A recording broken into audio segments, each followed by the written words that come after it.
Assalamualaikum warahmatullahi wabarakatuh. Innal hamdalillah nahmaduhu wa nasta'inuhu wa nastaghfiruh wa na'udzu billahi min sururi anfusina wa min sayyiati a'malina. May yahdihillahu fala mudhillalah wa may yudhlil fala hadiyalah. Asyhadu an la ilaha illallah wahdahu la syarikalah wa asyhadu anna Muhammadan abduhu wa rasuluhu la nabiyya wa la rasulah ba'dah. Bapak-bapak, ibu-ibu yang dimuliakan Allah, alhamdulillah kita pada malam hari ini kita bisa bertemu lagi dalam rangka mengkaji ilmu-ilmunya Allah Subhanahu wa taala, mengkaji tentang agama Islam. Mudah-mudahan dengan kehadiran kita atau mungkin Bapak Ibu yang berada di rumah yang sedang menyaksikan siaran kami live streaming di Facebook LKI, Allah Subhanahu wa taala selalu memberikan kepada kita semua kesehatan dan keistiqomahan. Amin.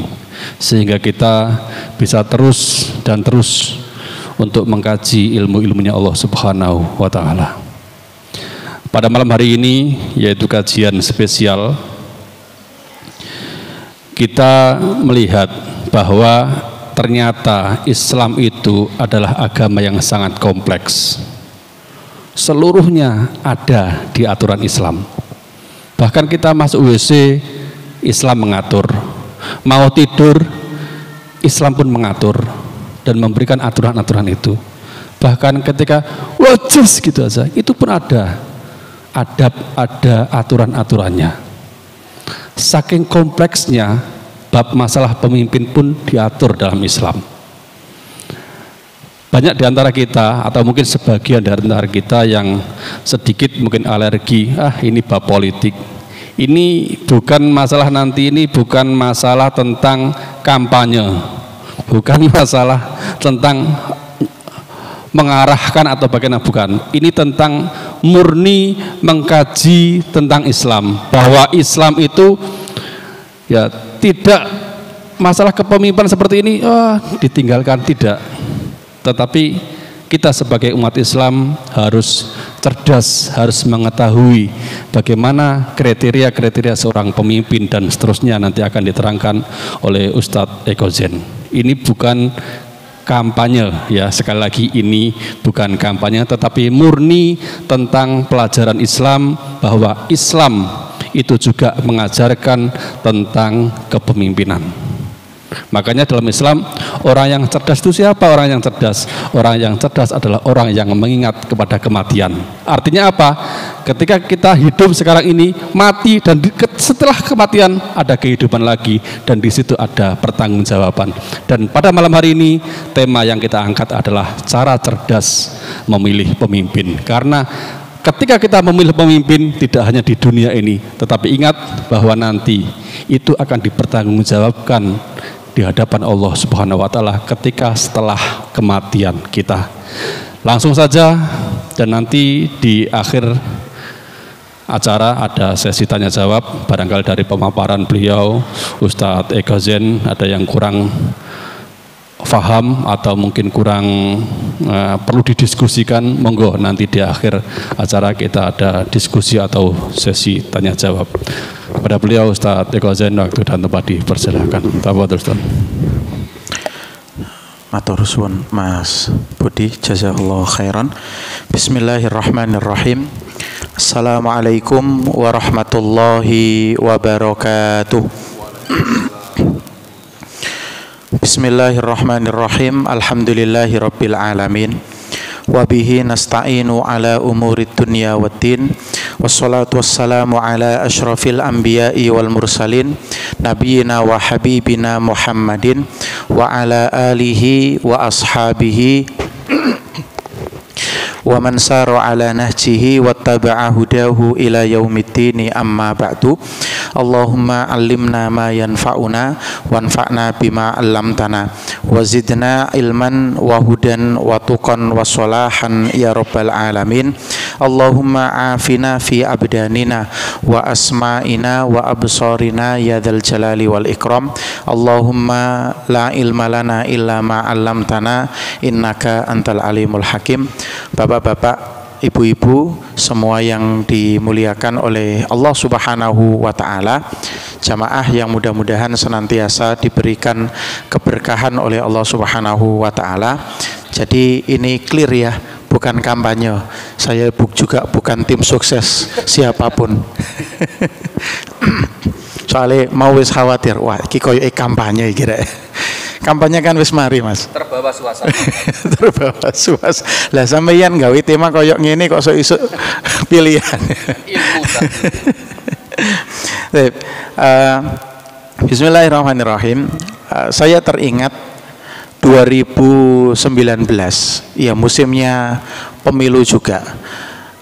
Saya diminta oleh dana pensiun Rumah Sakit Islam yang ada di Jakarta untuk membuat sebuah tulisan tentang kriteria pemimpin yang bisa dijadikan sebagai patokan bagi teman-teman karyawan yang ada di situ, karena pada saat itu lagi rame nih dua tagar yang ada di media sosial pada saat itu ya, yang satu tagarnya 2019 ganti presiden, yang satu tagarnya nyebut nama nggak apa-apa ya, Jokowi 2 periode 2019 nih Pak. Oke, saya tidak sedang berbicara 2024. Tapi terus kemudian apa yang saya tulis itu sepertinya masih relevan dengan kondisi kita hari ini. Sekali lagi, saya tidak akan mengarahkan kepada salah satu paslon atau salah satu partai yang sedang berkontestasi, tapi murni ini kajiannya adalah kajian ilmiah.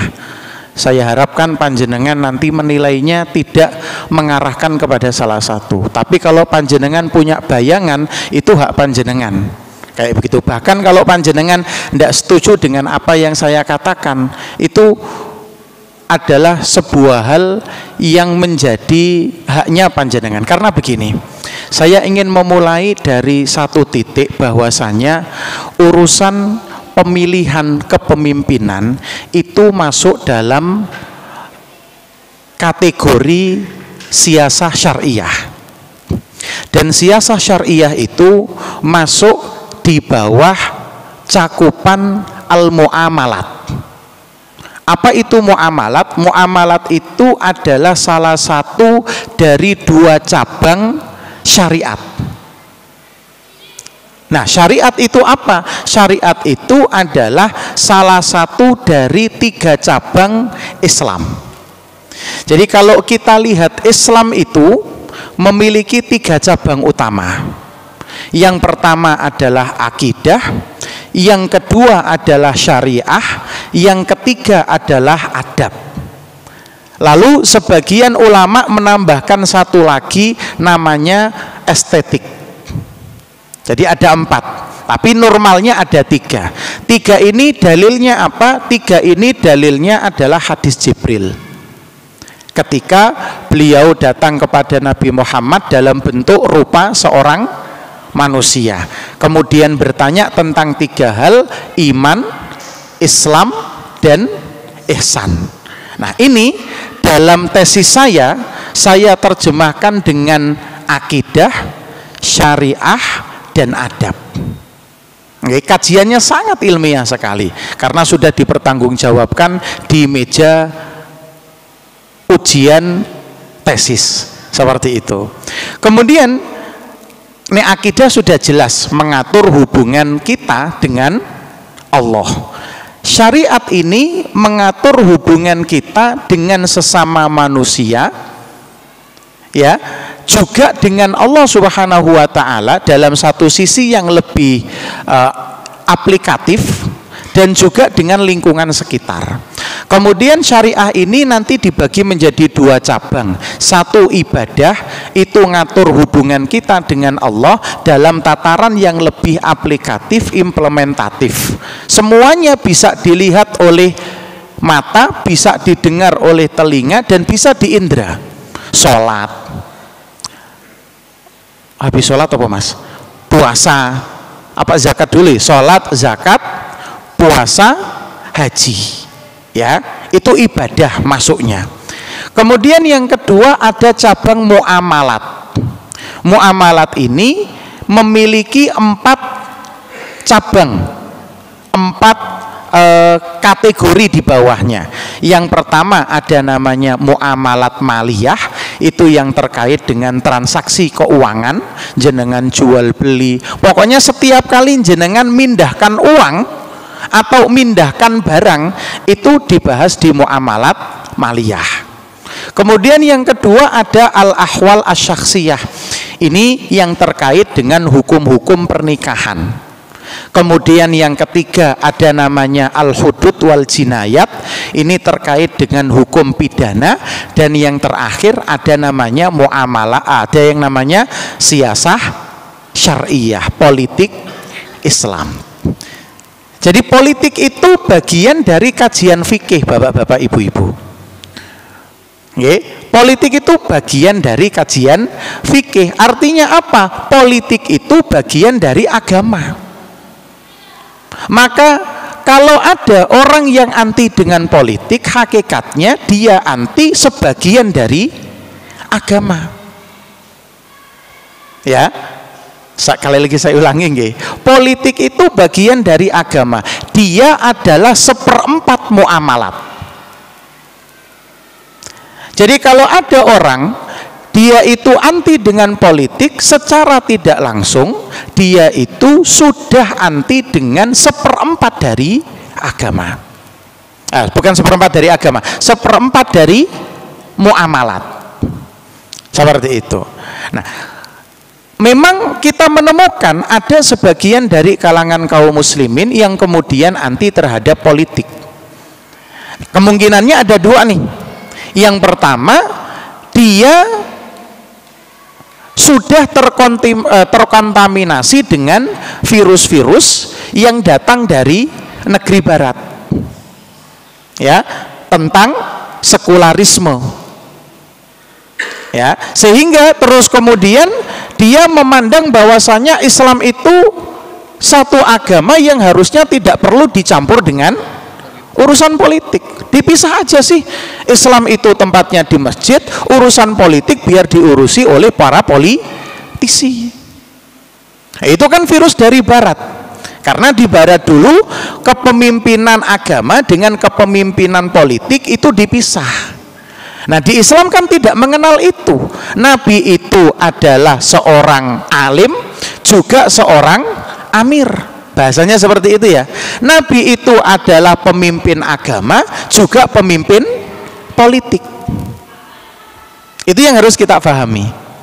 Kemungkinan yang pertamanya, kita sudah terkontaminasi sama propaganda yang dibawa oleh orang barat. Udah, umat Islam nggak usah ngurusin politik, udah biar kita aja yang ngurusin politik. Jenengan yang penting bisa melakukan sholat dengan baik, haji dengan baik, bayar zakat jangan lupa, posok dengan baik, urusan politik biar kita. Kalau kita anti sama politik. Kemudian kemungkinan yang kedua, kalau kita anti dengan politik, karena kita termakan sama sebagian virus yang dibawa oleh salah satu aktivis pergerakan di tahun berapa? 60 atau 70 yang bernama Suhoki. Kenal nggak? Belum kenal. Ada dulu aktivis pergerakan namanya Suhoki, bahkan dibikin filmnya itu, dibintangi oleh Nicholas Saputra. Suhoki itu sepertinya terkontaminasi sama paham komunisme atau sosialisme. Ya, terus kemudian salah satu perkataannya yang paling terkenal itu adalah politik itu kotor. Maka agama Islam yang sangat suci ini jangan sampai terkontaminasi sama residu-residu kotor yang muncul dari aktivitas politik. Islam terlalu suci untuk dikotori dengan politik. Seperti itu. Makanya kan orang rata-rata enggan masuk ke dunia politik karena nganggap politik itu penuh dengan intrik, kotor semuanya. Ya, suap sana, suap sini, jegal sana, jegal sini, yang atas dijilatin, yang bawah diinjekin, kan seperti itu modelnya. Dalam praktisnya memang mungkin seperti itu kan. Ya, tapi sebenarnya sekali lagi kalau kita anti dengan politik, kita termakan oleh salah satu dari dua kemungkinan ini. Padahal para ulama itu sejak awal sudah mengkaji politik ini dengan sangat serius. Bahkan yang namanya ilmu politik itu sudah mengkristal di peradaban Islam jauh sebelum Barat melakukannya. Sebelum ada teori Machiavelli yang dengan perkataannya yang sangat terkenal, Ghoyah tubarrirul wasilah itu. Terus kemudian setelah itu banyak teori-teori, banyak cendekia-cendekia Barat yang mencetuskan tentang teori-teori politik. Tapi jauh sebelum itu umat Islam sudah melek duluan tentang ilmu politik. Hal itu dibuktikan dengan apa, bapak-bapak, ibu-ibu? Dibuktikan dengan banyaknya tulisan-tulisan yang terkait dengan politik ini. Ini saya paparkan terlebih dahulu sebagai mukadimah, mbar panjenengan gak ujuk-ujuk ngomong pemimpin gitu loh. Politik itu penting gitu, bagian dari agama. Para ulama sudah menulis, referensinya sudah sangat lengkap, mulai dari yang paling dasar seperti Al-Imam Ibnu Taimiyah rahimahullahu ta'ala, itu punya kitab politik judulnya As-Siyasah Asy-Syar'iyyah, politik Islam. Ya, kemudian ada seorang ulama mazhab Syafi'iyah bernama Imamul Haramain Al-Juwaini. Itu juga menulis kitab tentang politik Islam judulnya Ghiyathul Umam. Menjelaskan detail gimana cara milih pemimpin, gimana cara ngatur negara, dijelaskan. Dan yang paling jelimet, yang paling rumit, yang paling lengkap adalah kitab yang ditulis oleh ulama Syafi'iyah juga, Al-Imam Al-Mawardi, yang berjudul Al-Ahkam As-Sultaniyah. Jadi kalau jenengan anti politik, menafikan semua ulama ini nih secara tidak langsung nggih, secara tidak langsung. Jadi politik itu tujuannya adalah untuk khirasatuddin wa siyasatud dunya. Gimana caranya umat Islam ini dengan berpolitik bisa menjaga agama, khirasatuddin, agar dia bisa terus eksis, dan siyasatud dunya untuk ngatur urusan-urusan dunia. Itu tujuannya. Jadi tidak ada yang terus kemudian nanti menganggap politik itu kotor karena penuh dengan intrik. Iya, karena dia tidak dilandaskan pada nilai-nilai Islam, karena dia tidak diniatkan untuk menjaga agama dan ngurusin urusan dunia dan mengatur urusan dunia seperti itu. Oke, ini yang pertama. Kemudian yang kedua, bapak-bapak, ibu-ibu, jamaah yang dimuliakan oleh Allah Subhanahu wa taala, terkait dengan kepemimpinan. Kepemimpinan ini juga menjadi salah satu poin yang sangat urgen dalam dunia politik Islam. Bahkan Imam Mawardi itu di dalam awal bukunya sampai mengatakan bahwasanya al-imamatu maudu'atun li khilafatin nubuwah. Imam itu dia ditetapkan untuk melanjutkan tugas kenabian dalam ranah apa?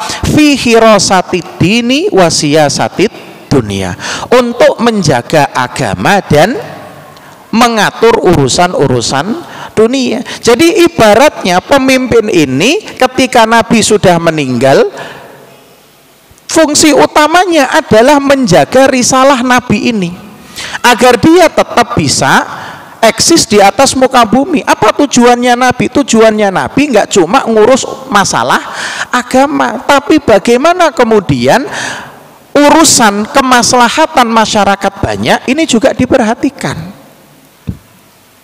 Gitu nggih? Nah, kalau jenengan nggak tahu politik, kalau jenengan nggak melek politik, kalau jenengan acuh terhadap politik, bener agamanya panjenengan terjaga, tapi urusan panjenengan yang terkait dengan dunia bobrok semuanya. Yang ngatur pasar siapa? Ulama, bukan Thomas Buting. Yang ngatur pasar adalah Kades. Yang ngatur pasar itu bisa pemerintah dalam tingkat desa maupun pemerintah dalam tingkat kabupaten. Kayak pasar Blimbing itu yang ngurus kabupaten, bukan ulama. Bukan ulama.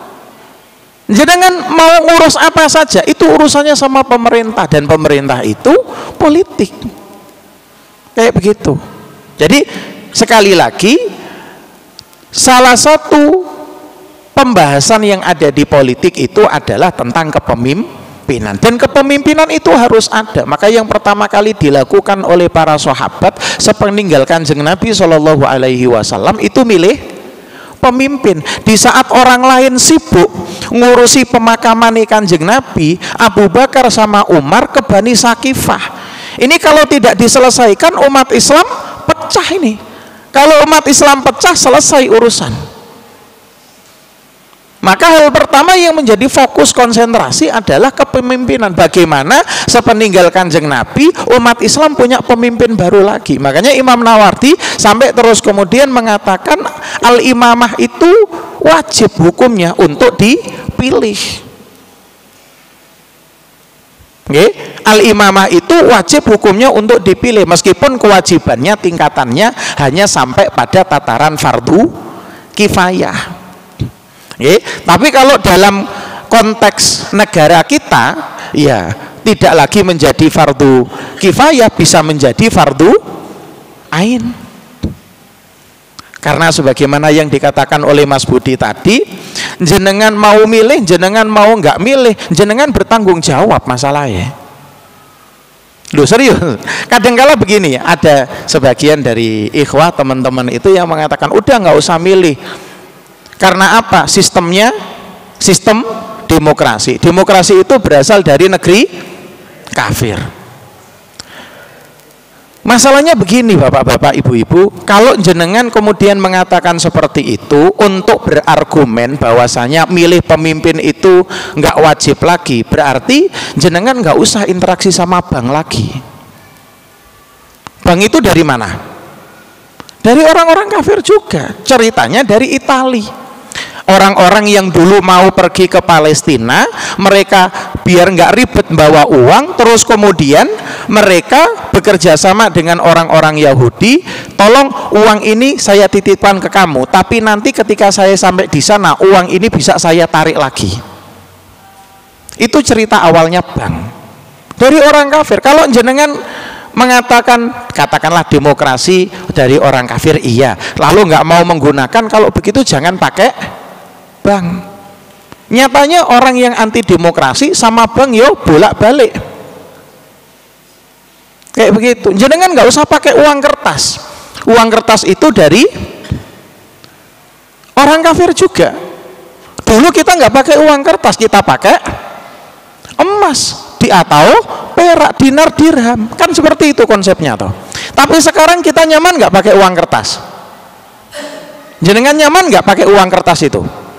Nyaman-nyaman aja toh, nggak ada yang protes kan? Kenapa urusan ini diprotes mulu? Ya kalau mau adil, ketika jenengan protes tentang urusan demokrasi ini, protes juga bang, protes juga tentang uang kertas, protes semua yang terkait dengan dunia barat. Tapi kan kita nggak konsisten. Seperti itu. Jadi meskipun nanti pilihan yang kita lakukan itu melalui satu sistem yang tidak berasal dari sistem Islam sendiri, tapi kepemimpinannya tetap dianggap sah masalahnya dan wajib kita taati. Maka milih atau tidak milih kita nanti jenengan bertanggung jawab. Yang milih mempertanggungjawabkan apa yang dipilih, yang tidak milih mempertanggungjawabkan nek ono wong Allah dadi pemimpin lapo sampeyan gak milih. Ibaratnya kalau dalam pemilu sekarang ya, demokrasi itu selisih suara satu gara-gara jenengan nggak milih, sing dadi wong Allah. Jenengan lah ditakoki Gusti Allah, lah apa sampeyan gak milih? Gara-gara awakmu wong iki menang. Suara si tok-tok lo gara-gara awakmu. Lah nek ngoten, jenengan ape jawab apa? Oh iku kan sistemnya kafir ya Allah, tapi kafir akhirnya kan sing dolim iki dadi pemimpin. Gara-gara sapa? Yo gara-gara jenengan. Sing gak gelem milih itu. Ya. Nah, kita ketika sudah tahu tentang dasar-dasar ini, menghadapi realita yang sekarang ada, kita terus kemudian tinggal merujuk kepada omongannya para ulama. Karena apa? Kita tidak mau terjerembab dalam kesalahan dua kali ketika memilih pemimpin yang kemarin-kemarin kok didasarkan pada ego personal, kok didasarkan pada kepentingan kelompok dan lain sebagainya. Tidak. Yang sekarang kan seperti itu. Kenapa tidak mau milih si A? Oh karena bukan dari kelompok saya. Kenapa tidak mau pilih si B? Oh karena dia tidak berasal dari organisasi saya. Kita milihnya bukan seperti itu. Umat Islam jangan lagi seperti itu. Ya, umat Islam itu memilih karena dia yang paling punya potensi untuk menegakkan aturan-aturan agama, menegakkan aturan-aturan Allah di atas muka bumi ini. Ya, karena dia yang paling berkemungkinan untuk menjadi penerusnya nubuah itu tadi, menegakkan risalah kenabian di atas muka bumi. Maka kita perlu membahas beberapa kriteria pemimpin yang mungkin bisa kita jadikan sebagai patokan. Kriteria ini saya ambil sekali lagi dari bukunya Imam Mawardi Al-Ahkam As-Sultaniyah dengan beberapa tambahan, dengan beberapa pengurangan.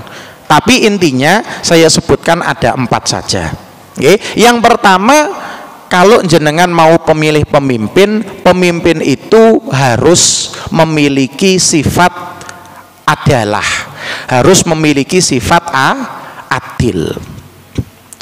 Jadi pemimpin itu harus bisa memposisikan dirinya, harus bisa menempatkan sesuatu pada tempat yang semestinya. Nah, yang disebut dengan al-adalah di sini menyangkut banyak aspek. Ya, 1, akidahnya harus benar. 2, ibadahnya harus dijaga. Seperti itu. Ya, ini masuk dalam kategori adalah, karena hakikatnya ketika misalkan seorang perawi itu disebut adil, hadisnya bisa diterima, itu kan hal-hal yang seperti itu lumrah terjadi.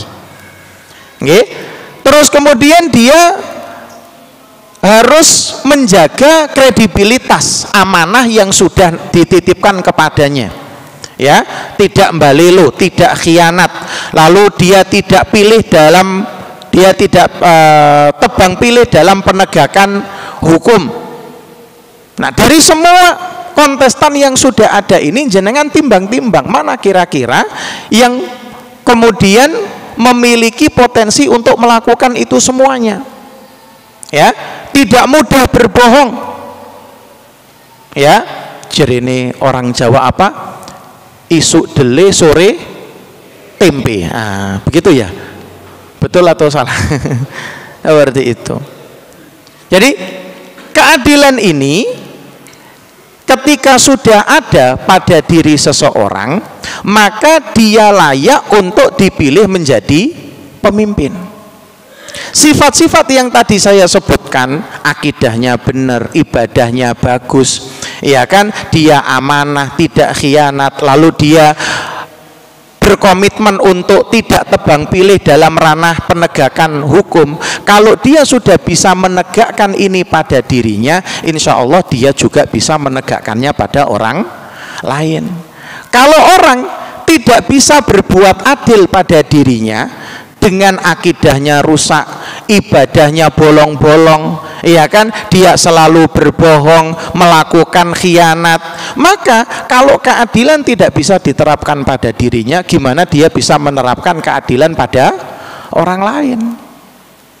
Seperti itu. Okay? Makanya yang namanya imamun adilun itu dalam agama kita memiliki posisi yang istimewa. Sebut saja hadis Nabi yang berkata sab'atun yudhilluhumullahu fi dhillihi yauma la dhilla illa dhilluh. Ada 7 golongan yang bakal dinaungi oleh Allah Subhanahu wa taala kelak di hari ketika tidak ada naungan kecuali naungan Allah. Yang nomor 1 siapa? Imamun adil. Seperti itu. Maka adil ini menjadi sifat yang wajib untuk dimiliki, bahkan sifat yang paling mendasar yang harus dimiliki oleh seorang pemimpin. Nah, kalau misalkan dia belum pernah menjabat, jenengan lihat kesehariannya gimana. Ya, kalau dia sudah bisa adil pada dirinya sendiri, insya Allah dia bisa adil pada orang lain. Tapi kalau dia tidak bisa adil, nah adil itu kan tadi yang saya katakan kriterianya, akidahnya bagus, ibadahnya baik, ya kan, kredibel, amanah, tidak khianat, ya. 3 ini saja kalau jenengan bisa lihat pada diri seseorang, dia layak untuk menjadi pemimpin. Itu yang pertama. Kemudian yang kedua, dia harus berilmu dan berwawasan. Al ilmu warro'yu. Dalam hal ini Imam Mawardi mengatakan, wa amma ahlul imamati, adapun orang yang layak untuk menjadi pemimpin, fasyurutul mu'tabaratu fihim, maka syarat-syarat yang harus dimiliki oleh mereka diantaranya adalah al ilmu al muaddi ilal ijtihadi fin nawazili wal ahkam. Dia harus memiliki ilmu, dia harus memiliki khazanah pengetahuan yang cukup untuk membuatnya bisa melakukan ijtihad dalam perkara-perkara baru yang menghampirinya nanti. Kemudian warra'yul mufdi ila siyasatir ra'iyah wa tadbiril masolih, dan dia juga punya wawasan kearifan dalam mengatur urusan masyarakat dan mengelola kemaslahatan mereka. Seperti itu. Jadi kalau orang itu tidak punya ilmu, tidak punya wawasan yang luas, maka dia tidak layak untuk jadi pemimpin. Karena apa? Dia tidak akan bisa menimbang, dia tidak akan bisa bersikap arif, bijaksana, proporsional dalam menghadapi satu permasalahan. Nah, ilmu yang harus dimiliki oleh pemimpin itu tidak hanya ilmu agama, Bapak-bapak, Ibu-ibu. Kalau ilmu agama itu sudah menjadi hal yang lumrah lah. Karena nanti mereka akan dijadikan sebagai salah satu rujukan dalam banyak masalah. Pertanyaan-pertanyaan pasti akan banyak datang kepada mereka. Kalau tidak bisa membangun jawabannya dengan argumen, dengan data, dengan ilmu yang baik, maka omongannya sudah tidak bisa dipercaya lagi. Nah, selain ilmu agama, pemimpin ini juga harus mengetahui hal-hal yang bisa membantunya untuk mengatasi berbagai macam masalah. Contoh misalkan, dia harus mengetahui tentang ilmu ekonomi, yang makro maupun yang mikro, tentang inflasi, tentang deflasi, bahkan terus kemudian terkait dengan geopolitik yang terjadi sekarang. Itu harus tahu semuanya tuh. Karena negara kita itu tidak berdiri sendiri, seringkali terpengaruh dengan situasi yang ada di negara-negara lain. Ya, Rusia yang bertempur sama Ukraina, kita yang terimbas. Palestina yang berjuang meraih kemerdekaannya dari penjajah Zionis, berperang, ya kan, kita yang terkena dampaknya. Ya, dulu ada perang Irak, perang Afghanistan, terjadinya ribuan kilometer dari sini, tapi dampaknya juga kita rasakan. Dan itu harus bisa mengantisipasi. Kalau pemimpin nggak punya ilmu, wah bahaya. Seperti itu. Terus kemudian mereka juga harus mengetahui tentang bagaimana mengatur anggaran, bagaimana menghadapi bencana. Nah, ilmu-ilmu yang seperti ini harus dijadikan sebagai patokan untuk memilih pemimpin. Karena dengan pengetahuan itu dia bisa mengambil satu kebijakan yang tepat. Tapi kalau tidak berlandaskan ilmu, tidak berdasarkan pengetahuan, maka cenderung nanti keputusan-keputusan ya diambil karena apa? Karena emosi, bukan karena fakta yang ada di lapangan. Kalau karena emosi, karena keinginan sesaat, maka nanti justru akan menghabis-habiskan uang. Anggaran negara habis karena faktor emosi tersebut. Kemudian yang ketiga, saya singkat-singkat saja nggih. Syarat pemimpin itu harus sehat jasmani, salamatul hawasi wal a'dha. Begitu katanya Imam Mawardi. Fisiknya harus kuat. Karena yang namanya pemimpin itu, nggih bapak-bapak, ibu-ibu, kalau Indonesia katakanlah ya, itu luasnya dari Sabang sampai Merauke, dari pulau mana itu yang paling utara itu? Yang ada di utaranya Sulawesi itu sampai pulau Rote katanya, seperti itu kan. Itu kalau fisiknya ndak kuat, waduh. Ya, baru naik pesawat ke Papua masuk angin, muntah-muntah. Serasido ngurusi negara, ngurusi awake dhewe. Ya. Kemudian hawasnya juga harus masih sangat prima. Penglihatannya awas, pendengarannya awas, bicaranya, intonasinya, artikulasinya juga jelas. Karena apa? Dia akan memberikan instruksi, dia akan memberikan arahan kepada bawah-bawahannya. Coba kalau terus kemudian ngapunten pemimpinnya ngomongnya nggak jelas. Oke? Karena apa? Karena mungkin habis kena naudzubillah min dzalik, stroke misalkan. Gimana mau ngasih ini? Ngasih instruksi kepada bawahannya, kan bisa pakai tulisan, Pak. Tulisan itu ndak ada emosinya, walaupun ada emojinya. Ya, orang kalau mau marah dengan suara seperti ini kelihatan. Kalau jenengan pakai tulisan bisa kelihatan? Nggak bisa, meskipun di bawahnya ada emot marah begitu kan tetap. Wong kadang orang Indonesia itu suka salah pilih emoji, ya, nangis dikira guyu. Kadang kalau orang Indonesia kan seperti itu. Maka seorang pemimpin itu harus sehat jasmani dan rohani. Rohaninya juga harus sehat.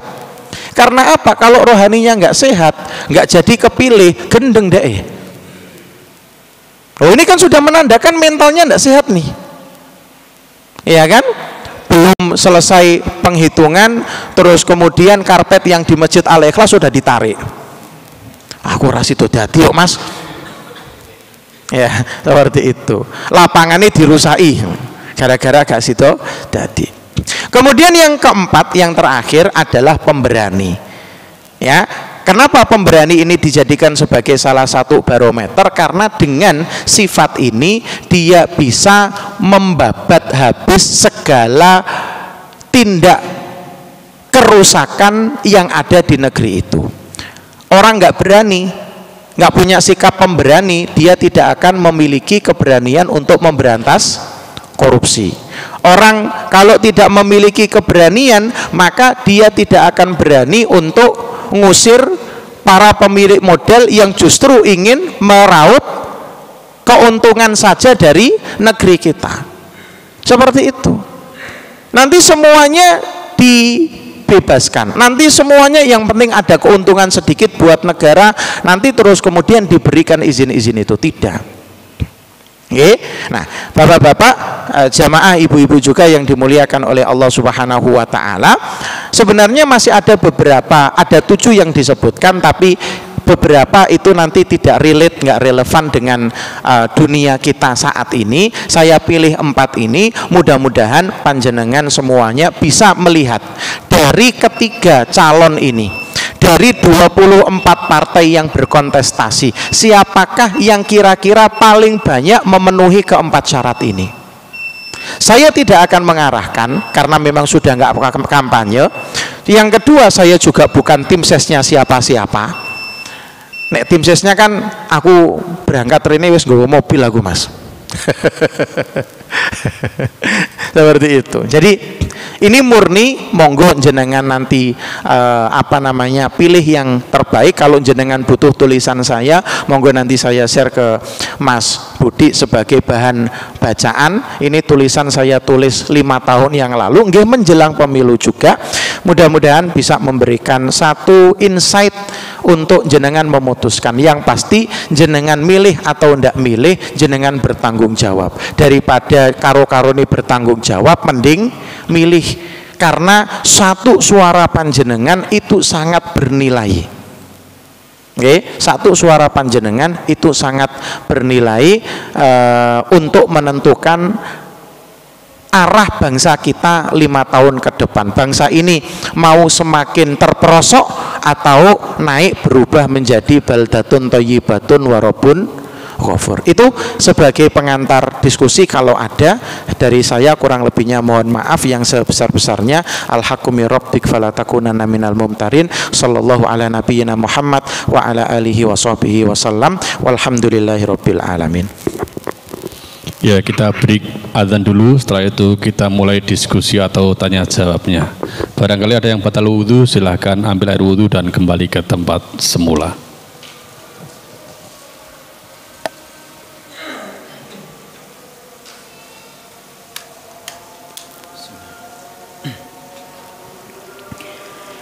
Allahu Akbar, Allahu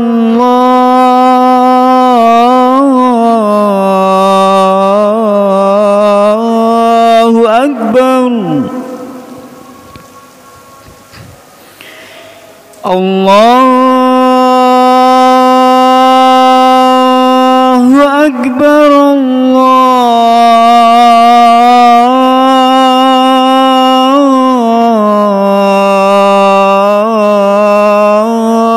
Akbar. Asyhadu an la ilaha illallah.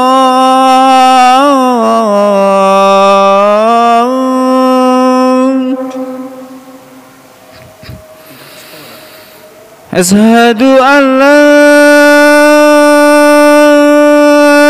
ilaha illallah.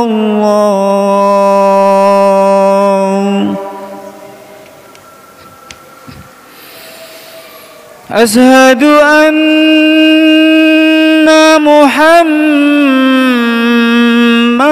Rasulullah.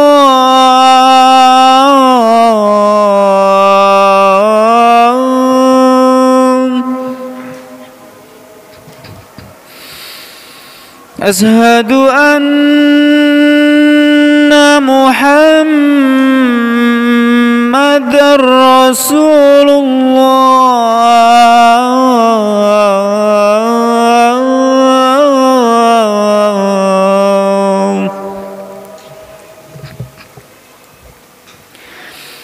Hayya 'alas shalah.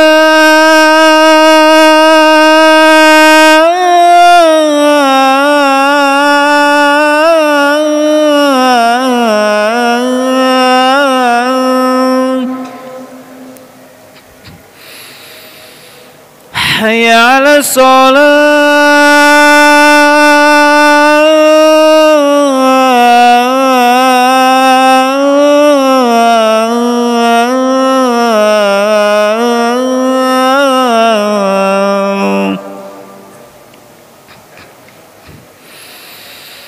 Hayya 'alal falah.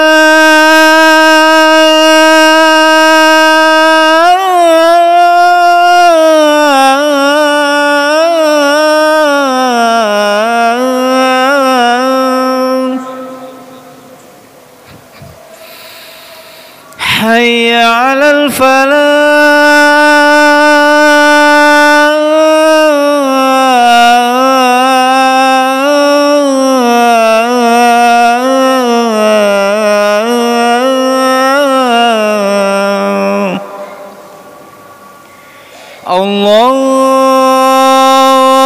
Allahu Akbar,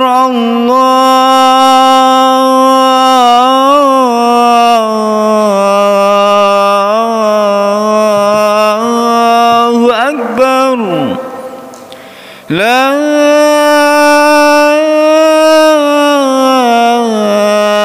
ilaha illallah.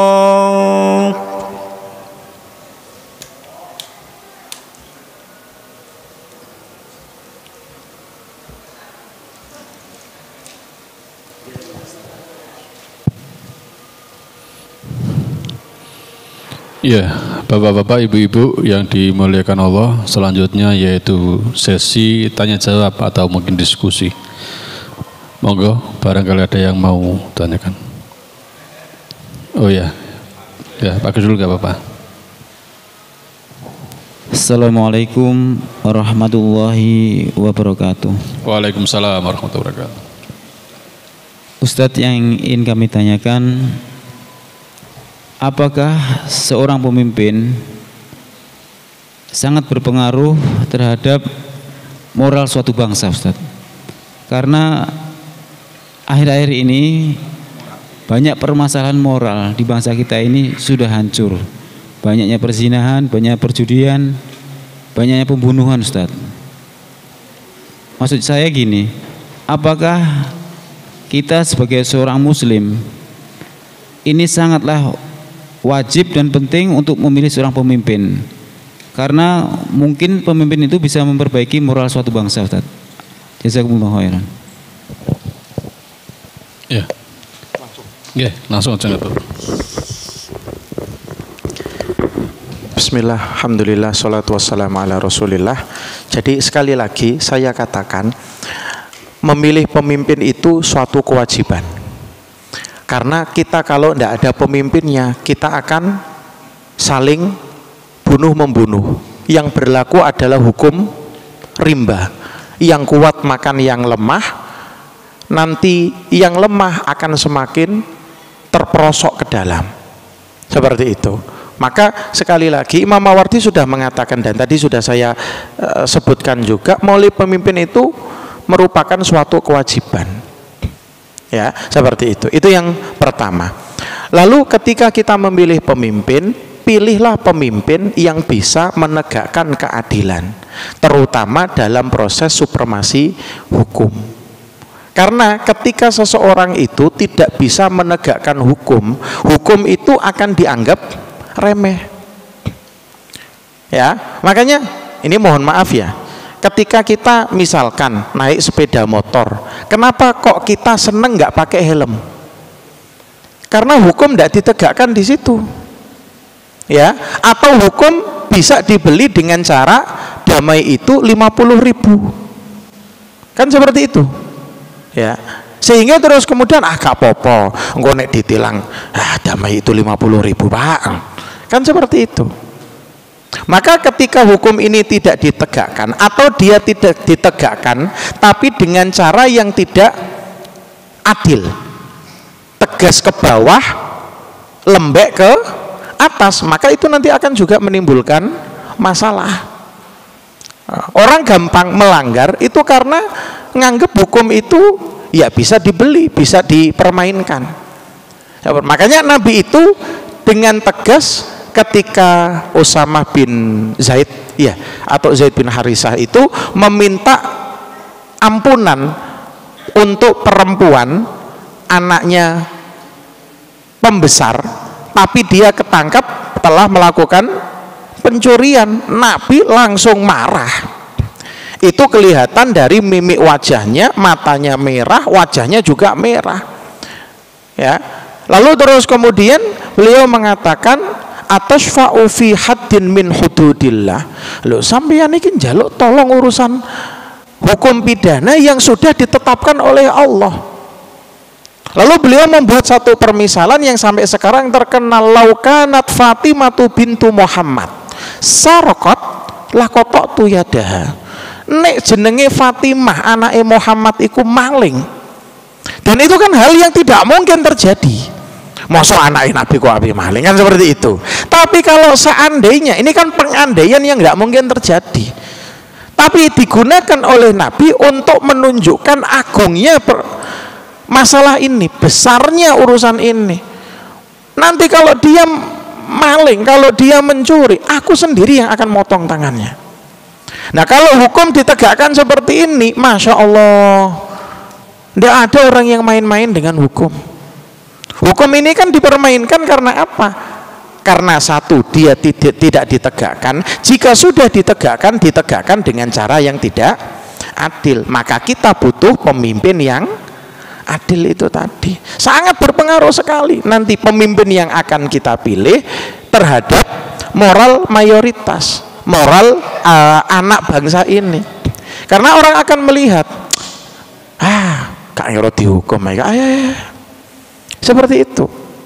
Ya, tapi kalau semuanya diperlakukan secara adil, ya, tajam ke atas ke bawah, siapapun yang melanggar hukum, maka dia harus tahu konsekuensinya, maka dia harus mendapatkan hukumannya. Seperti itu. Wallahu taala alam bisawab. Gitu nggih.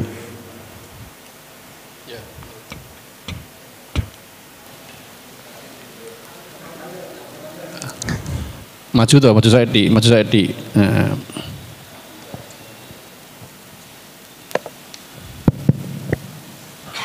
Bismillahirrahmanirrahim. Assalamualaikum warahmatullahi wabarakatuh. Waalaikumsalam warahmatullahi wabarakatuh. Ini enggak kampanye ya. Ini kalau dari penyampaian Ustadz tadi, dari kriteria yang antum sampaikan tadi itu, insya Allah dari kita ini semuanya tahu bahwa itu insya Allah di pasangan nomor 1 atau amin. Nggak boleh itu. Kasih tua bangun loh. Duh, ini nggak kampanye loh berita ini. Enggak. Yang lainnya kalau gitu yang lainnya. Enggak gini maksudnya. Beberapa waktu yang lalu kita juga sudah mengerti bahwa Ustadz Abu Bakar Ba'asyir itu juga menurut kita untuk memilih.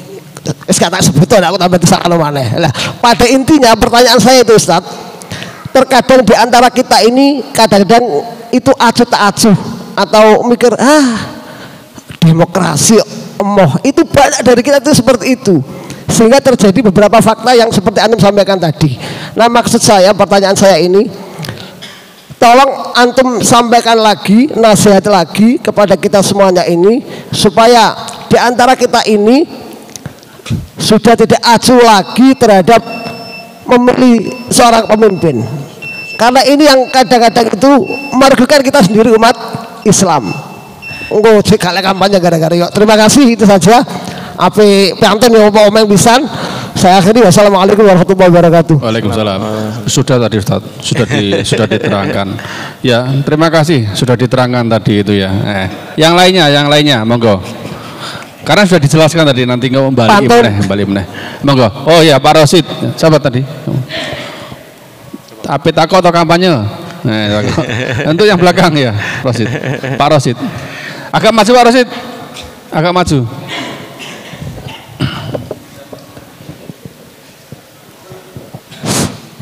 Bismillahirrahmanirrahim. Assalamualaikum warahmatullahi wabarakatuh. Waalaikumsalam warahmatullahi wabarakatuh. Jazakumullah khairan jaza atas waktunya Ustadz. Di sini yang kita mau tanyakan, memang kita tatkala diwajibkan untuk memilih pemimpin itu memang wajib untuk memilih pemimpin, dan itu sangat penting. Tadi dijelaskan tatkala Rasulullah meninggal, bahkan Rasulullah nggak dikuburkan sampai ada satu kepemimpinan yang mengganti dari pimpinan Rasulullah Shallallahu Alaihi Wasallam. Nah pertanyaannya hari ini, kepemimpinan tatkala itu kan memang jelas kepemimpinan yang menjunjung tinggi dan nilai-nilai Islam. Lah bedanya sekarang kan kepemimpinan yang tadi diusung dari orang kafir, demokrasi. Itu yang pertama. Yang kedua, masalah adil. Adil ini tatkala nanti kita memilih seorang pemimpin dan jadi, taruhlah pemilihan itu adil, menjalankan hukum yang saat ini ditetapkan dalam undang-undang. Apakah keadilan tersebut bisa dikatakan dengan tadi hadis yang tatkala tidak ada naungan, yang naungan itu datangnya dari Allah Subhanahu wa taala, yaitu pemimpin yang adil. Sedangkan tatkala hari ini taruhlah orang yang mencuri, sekarang hukum Allah harusnya ditegakkan, yaitu dipotong. Kemudian tatkala kita adil, habis itu ada orang mencuri, kemudian dipenjara. Apakah itu bentuk dari keadilan? Padahal hukum di dunia tatkala hukum Allah itu belum ditegakkan, nanti dia yang sudah dipenjara taruhlah 10 tahun itu nanti belum dapat revisi dari hukum Allah karena belum dapat hukuman kisos. Nah gitu Ustaz. Ketiga, apakah bisa disamakan antara tadi bandingan tatkala demokrasi itu dari orang kafir, kemudian bank juga itu dari orang kafir. Tatkala kita untuk kepemimpinan tadi, untuk ke demokrasi, ini kan karena di situ kan ada banyak dari hukum-hukum Allah yang diabaikan. Sedangkan tatkala kita mengabaikan hukum Allah, jelas ayatnya kan ada 3. Barang siapa yang berhukum, berarti intinya itu kan, ini tidak sesuai dengan syariat Islam, bukan, gitu ya? Bukan. Maksudnya apakah gambaran antara memilih pemimpin dengan tadi kalau mau adil berarti nggak usah pakai bank. Sedangkan bank itu kan urusan muamalah. Kemudian tatkala demokrasi itu orang yang berpemahaman itu kan urusan agama. Nah, apakah bisa disamakan antara kalau memang mau adil, tatkala nggak mau milih berarti nggak usah pakai bank gitu loh. Sedangkan bank itu kan urusan muamalah, dan Islam juga dikatakan tatkala bermuamalah dengan orang kafir diperbolehkan. Cukup Ustaz. Sudah dijawab gitu kok. Berarti jenengan sudah menjawab pertanyaan. Berarti datangnya sendiri tadi terlambat. Iya, dan beliau sudah menjawab pertanyaannya sendiri. Iya. Jadi politik itu termasuk muamalah tadi, mungkin belum datang sampai sini ya. Saya jelaskan di awal tadi karena saya ingin memberikan gambaran kepada antum bahwasanya urusan politik itu juga muamalah. Muamalah sudah diterangkan. Yang jadi masalah jenengan selalu mengkaitkan muamalah itu dengan muamalah maliyah. Gitu. Nah, kemudian ketika jenengan menyebutkan bahwasanya apa tadi yang terakhir perkataan jenengan dari orang kafir, ya keduanya dari orang kafir, dua-duanya dari orang kafir. Jadi, tapi yang ingin saya jawab begini, saya ingin jawab secara global ketiga pertanyaannya jenengan. Dalam kasus demokrasi yang kita hadapi, dari ketiga paslon yang sekarang dihadapkan kepada kita, tidak ada yang sempurna, Pak. Semuanya punya kekurangan, semua punya kelemahan, tidak ada yang sempurna. Kalau jenengan mau sempurna, pilih malaikat jadi presiden. Masalahnya malaikat nggak mau jadi presiden di Indonesia, karena bukan tupoksinya. Tupoksinya malaikat itu ya ibadah, zikir, melakukan semua perintah Allah, kecuali ada Harut dan Marut yang kedua, mau malaikat turun jadi manusia, itu pun nggak bakalan kuat. Kan akhirnya Harut dan Marut kan jadi masalah di bumi. Iya kan, kayak begitu. Jadi nggak ada yang sempurna. Maka kalau jenengan terus kemudian mau milih, pilih yang madorotnya paling kecil, pilih yang kemungkinan besar bisa menegakkan keadilan. Ya. Kalau terus kemudian, apakah terus kemudian dikatakan adil orang yang tidak menegakkan hukum Allah? Jadi kita memilih mereka untuk kemudian menegakkan hukum Allah, entah secara total atau baru bisa sebagian, karena itulah yang bisa dilakukan ketimbang nggak sama sekali. Kayak begitu. Tapi sekali lagi, karena ini adalah ranahnya siasah syariah, masuk dalam kategori muamalat. Muamalat itu bagian dari fikih syariat, sangat debatable sekali. Ya, maka kalau kita ngobrol nih sekarang nih, setelah sholat isya, habis sholat isya kita ngobrol, bisa sampai jam 12, bisa sampai besok subuh. Kalau mau lanjut lagi ayo. Dan ada kemungkinan kita keluar masih tetap berbeda. Karena jenengan sudah punya kenyamanan dengan pendapatnya jenengan, saya ingin memahamkan seperti apapun ya tidak bisa.